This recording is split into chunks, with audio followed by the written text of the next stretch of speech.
Welcome to the Bombshell Business Podcast, where driven fempreneurs learn how to become more bold, brave, and unwaveringly confident. Turn your dreams into actionable, marketable, and profitable plans and make your business irresistible. What is up, Bombshells? Welcome back to Bombshell Business Podcast. So glad that you're here hanging out with me. I hope that you are having a fabulous day and feeling very productive and empowered today. Speaking of empowered, I often find that the people whom I work with have a lot of confusion around who they are, about who they want to become, their brand, their personal brand, their business brand. They get really stuck when I ask them, well, what makes you different? What makes you unique? Or I have entrepreneurs who want to become independent, but they're not really sure what it is that they should do. And I always say the same exact thing, and that is follow your breadcrumbs. So if you think about it, for those of you who like the outdoors, like to go hiking or whatever, you know, the old adage that you're supposed to leave breadcrumbs behind so you could always find your way back. And life has a way of doing that. If you look back on your history, if you look back on your life, you'll see that you've left breadcrumbs for you so that as an adult, you can reflect and say, oh, okay, here's the commonality in all of these different circumstances. And like in exercise, I mean, if you hated running as a kid, I'm just going to guess that maybe you're going to hate running for exercise. But if you love swimming as a kid, then swimming might be something that you should do in order to stay in the habit of exercise. We can always just look back and know what we can do today because we have a history of it yesterday. So I want you to take a walk down memory lane. I want you to consider the decisions you've made over your lifetime, and hopefully all of that along your journey allows you to find your way back home today. So just for kicks and giggles, we are going to follow my breadcrumbs. And I remember having lunch with a friend, and he was trying to figure out what he wanted to do next in his career. And he said, "You're just like the Madonna of business. How do you keep reinventing yourself?" And I said, well, I don't. I've done the same thing over and over and over again. I do communication and engagement. That's my jam. And because I know that so well, it doesn't matter how that looks in my business or in my career, because the same principles apply, the same skill sets, and I can thrive in that because I just inherently know how to do it. So grab a mimosa if it's morning, or a cup of coffee, or a glass of wine if you're chillaxing and listening to this, working on your business, your dream job at night. And let me take you down my memory lane. So super young. I had to have been like 4. And I literally just wrote down these experiences to share with you because I had to start somewhere, right? And this isn't necessarily something I've done in a long while. But the first thing that came to mind was being a part of a program. It was like generic Girl Scouts, or maybe it was like Christian Church Girl Scouts. I don't know. But it's called Pioneer Girls. It was very cliquish.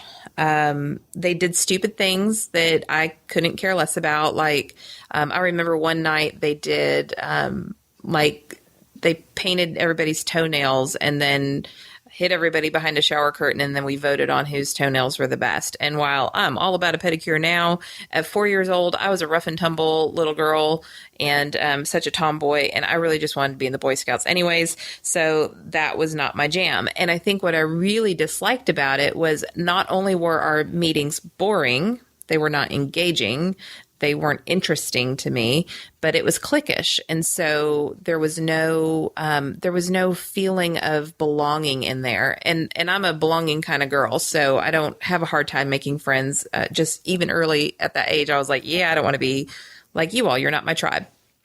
So just kind of keep that in the back of your mind, the whys behind why I didn't like that. Now in junior high, I went to a private school. Shout out to all my SEC friends. And the high school had an official yearbook, but the junior high did not. So my girlfriends and I, my three best girlfriends and I, decided that we were going to create a yearbook and we were going to conduct a superlatives process. And we collected photos and we surveyed classmates and came up with funny things and made photocopies out of like Bop magazine and stuff of what was popular in that year. And if I can find this in my memory box, I'm so going to put some of this stuff in the show notes because you will die. But anyway, so my friends and I just so badly wanted to communicate and engage, right? We wanted to share what our 8th grade year was like. We wanted to make everybody feel a part of that 8th grade class. And so we decided to literally photocopy a yearbook is what we did. We decided if we did all the work, we get the administration to convince us that we can make photocopies on the school photocopier. And they did. So we rocked, and we rocked that out and it was a ball and I still have it. And it's a great memory. Our sophomore year, I was at Lebanon High School and I just wanted to do something to bring our class together. I knew that we had a lot of cool people in our class and lots of different cliques, if you will, but those cliques kind of intermingled, unlike some of the other classes, because there's just more division between them. And I just liked how I saw that our class really got along well. So I convinced our principal that we should have a sophomore lock-in. And then I went and convinced my church that they should allow Lebanon High School to have a lock-in at the church and in our church basketball gym. And then I convinced the youth group leader that he should allow us to use the sound system that he rented for something else. I don't remember what we were doing, so that we could have a big, dance sounding club level type experience. And somehow all of our friends, like people that we hung out with or we didn't hang out with, like there was huge turnout. And all of those parents thought it was a good idea to let their 14 and 15-year-old, some 16-year-old kids just hang out in a church gym all night long. And somewhere we convinced some parents to be chaperones. So again, this took a lot of communication and engagement, not only to convince the administration and my church and all that kind of stuff and work with my fellow sophomore, what were we? I don't know, student council. I don't even remember. But anyways, we all had to work together and then we had to promote it. And then we had to make the experience worth talking about. And at our 10-year reunion, people were still talking about that experience and how fun that was and really how that sent us on a trajectory of being a close class, not only through the rest of high school, but to come back and have an experience like that we can still giggle about and talk about at our 10-year reunion. So again, communication and engagement. In high school, again, I went to student council camp. I was the only person from my entire school who decided to go. So I was representing Lebanon High School at the state student council camp, and I made a lot of friends there, had a ton of fun. And then one night, I think I found a boombox somewhere, and we snuck into maybe some like the dorm lobby. I don't really remember, and spread the word that we were going to have a dance party. If anybody knows me, they know I love a party, and we weren't doing anything wrong. We weren't doing anything bad. They did shut us down, but then I got permission to do it like in the cafeteria or something. And we had a great party night and it was fun. So again, it's about bringing people together. That is what I love to do. And I risked getting in trouble for that. Okay. Then I was like 18 or 19 and I was second assistant manager at the Fashion Bug. Yeah. Super important. That's like basically third key. Like it's really nothing important at all. That means that I still got paid hourly and I think I had keys to the register and I had keys to the front door. And that's about as awesome as my responsibilities got. But anyways, we had Hibbett Sports move in right next to us. And so, of course, I gathered up funds from all of the Fashion Bug girls and we got them a welcome to the shopping center present. And we went over there and we messed with them and, said welcome. And if you need anything, and here's how we handle our shoplifters, and basically just kind of did a welcome to the neighborhood kind of thing. And we developed such a close friendship with those people that we hung out with them, and they actually brought me, like a red fleece that as a thank you for just ensuring that they were part of a community. So again, communication and engagement. I want you to feel a part of something. I'm going to create an experience that makes you feel like you are part of something bigger and that you belong and that you have friends and you have a tribe and we're going to have fun. I could go on and on over my career. And even the bad stuff. This is what my notes say. Even bad stuff led the way and made it okay, paved the road to destruction.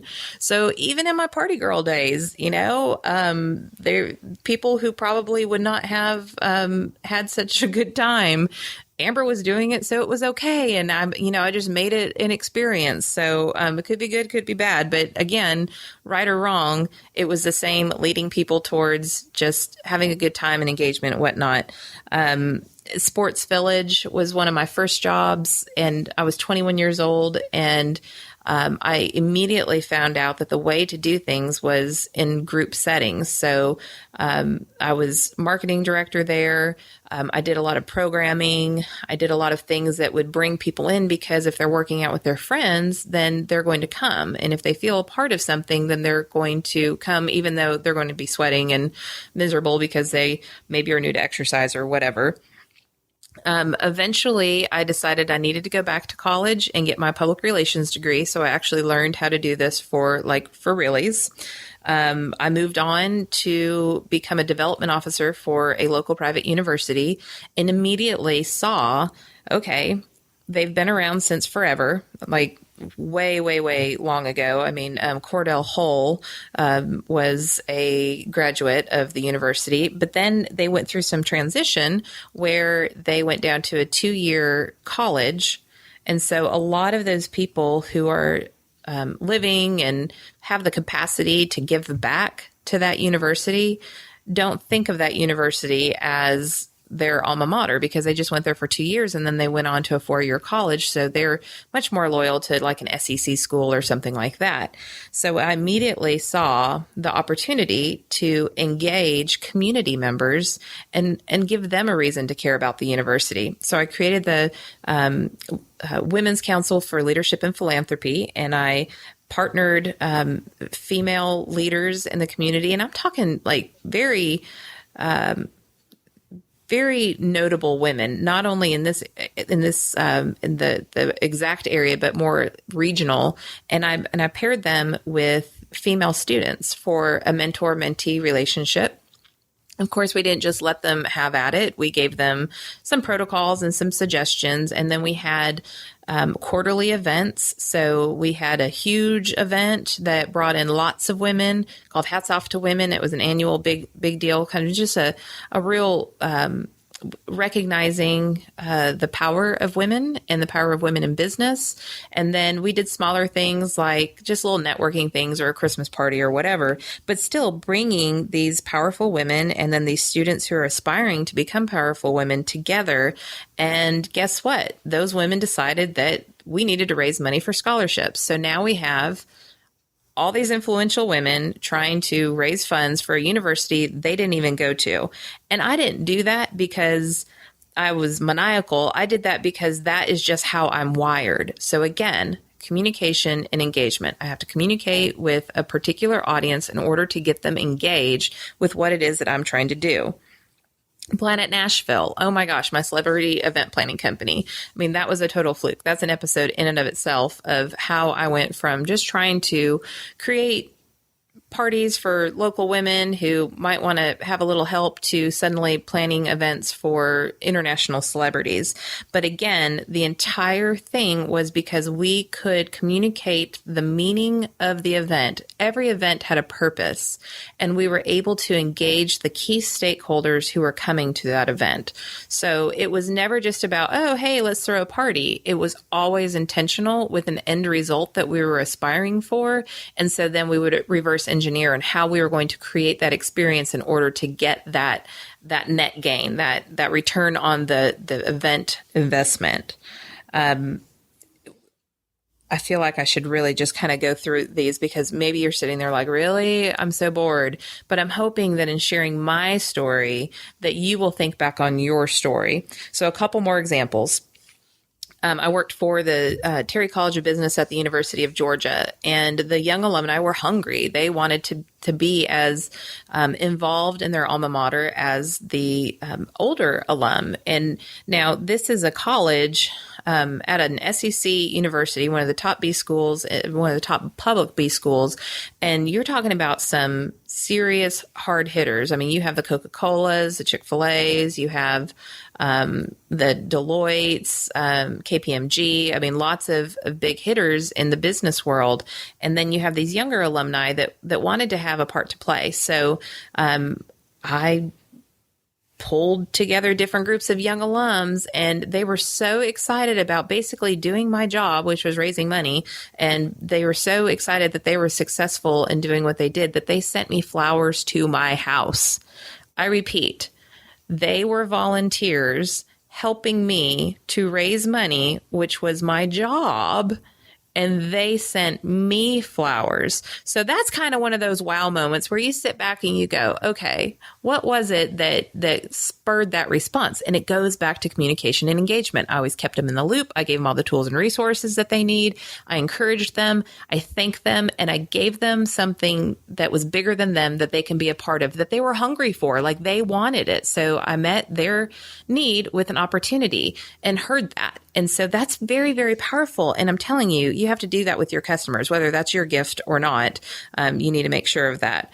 And then moving on to Gaylord Hotels. Of course, my entire gig was communication and events. And it was my job to oversee the department that was employee happiness. And we did everything from newsletters to video spoofs to back of the house television announcements to large scale events, like literally planning entire 1 hour shows for our employees to come in and learn what was going on in the business or reinforce cultural basics or whatever that was. But we had to do it in a fun and entertaining way. And so that was my entire job. So now I just teach other people how to do that. That's what I do. I teach you how to communicate and engage with your audience. And when I go into corporate, I teach them how to communicate and engage their employees. And it all comes back to those three things that I teach ad nauseum. And that is, you have to know yourself. You have to understand what makes you tick. You have to understand what makes you unique and what your gifts are and what you can do for people and what type of people are attracted to you. You have to be able to tell your story and be able to articulate that, communicate, whether that is through your marketing, whether through that is your web copy, whether that is networking and having the opportunity to quickly share your story in a way that's not salesy and that lets you connect with other people in an engaging way. And then I teach people how to deliver on their brand promises by just putting those right processes together. But if I'm not communicating and engaging in a powerful way and not using my highest gifts, then nobody's going to want to listen to me about the boring, put this process in place in your business and you'll be much better. Now, I know that without the processes, you can't do the rest of the stuff. You're not going to be able to successfully market and network, and you're not going to be able to get great word of mouth marketing because people are going to give up on you because you don't have your poop in a group. So knowing these things about myself, when it came time for me to leave corporate and decide that I was going to launch my own business, I can look back all the way back to 4 years old and say, there's two things that I love to do. I love to make people feel a part of something bigger. And I love to teach people how to communicate in a way where that is a possibility and it's something that they can be great at. So now I'm a coach and a speaker and a teacher, and I develop programs in order to help people do that. So my question to you now is, go back to 4 years old. Go back to who you were in your family. Who were you in your friends groups? What did you do when you were in school? What was the common thread in all of your jobs, even if it wasn't the core part of your job? If you were amazing at bringing people together for volunteer work, that might be something that you need to pay attention to. Maybe you need to work in a nonprofit setting. Maybe you were like the super organizer. Maybe you're the person that every time you went to your friend's house, you could not stand to look at her closet. And so you tore it apart and put it all back together. Maybe you're the person where everybody goes to and says, hey, what should I wear? These are the things that you need to think about. I mean, my daughter, holy wow, she is a revolving door of her friends coming and borrowing her clothes. So obviously she needs to consider that, because that's how it's always been. She's just always had an eye for fashion. She is, when my daughter's out of town and I've got to dress up for something, I freak out because I'm like, oh my gosh, Brittany's not here. So then we have to like Skype or send her a picture or whatever. And so that's something that as she's considering her next steps in her career, that maybe fashion is going to be a very big part of that.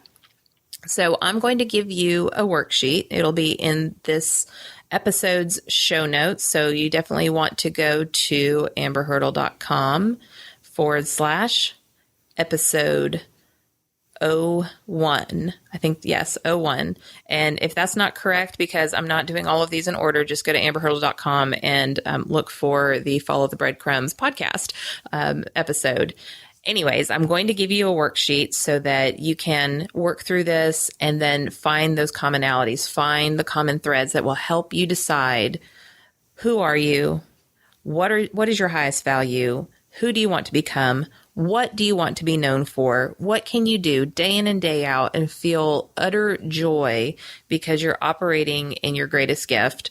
And then you get to make money at it. Like, you actually get to say, hey, here's my awesome gift that I was designed to do in this life, that I've done successfully my entire life, and I'm going to share that with you. And in exchange, you're going to tell me thank you and give me money. And then you can feel good about that exchange, because you're not second guessing yourself, or you're not feeling like a fraud, and you're not feeling like you're operating in a way that's really frustrating.